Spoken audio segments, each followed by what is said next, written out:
mimi niendelee kumshukuru Daktari Samia Suluhu Hassan kwa sababu kundi hili ni kundi kubwa kwenye jamii, na mafunzo wanayoyapata hapa ni dhahiri watokapo hapa wanaweza kukaa katika mfumo wa vikundi, na kwa kupitia maelekezo ambayo serikali imetoa kwa kupitia halmashauri zetu nchini, hususani halmashauri ambazo katika mapato yale ya ndani ya halmashauri 10%, tunatambua kwamba makundi hayo yatakwenda kunufaika kwa namna ambavyo baada ya kupata mafunzo na wao kutengeneza vikundi vyao na kupata usajili, basi zile 1% ambazo zitatolewa kwa vijana ambazo ni 4%, kwa watu wenye mahitaji maalum 2%, na akina mama 4%, basi kundi hili litakwenda kunufaika na litakwenda kujikwamua kiuchumi kutokana na mafunzo ambayo watayapata hapa. Majina naitwa Rebeka Jacobo, ni mwanafunzi wa Imposa elimu ya watu wazima kwenye fani ya ufundi wa kushona.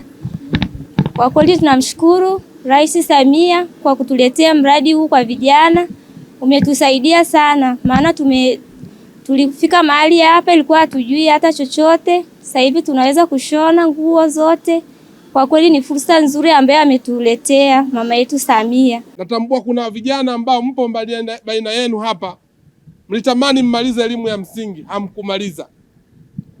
Kuna wengine walitamani wamalize elimu sekondari, hawakumaliza, aidha kwa mazingira magumu au aidha changamoto wengine kupata mimba. Lakini Rais Daktari Samia Suluhu Hassan ametengeneza mazingira rafiki, ametengeneza mazingira mazuri kuhakikisha wale ambao wamekosa taaluma leo wanapata taaluma. Kwa hiyo vijana wenzangu ambao mmesomea mambo ya gereji, ifanye vizuri kazi yako ya gereji. Vijana wenzangu ambao nimewaona pale mnasomea mambo ya ushonaji, nenda kajitume zaidi kuhakikisha kwamba unashona vizuri na kuweza kupata fursa mbalimbali.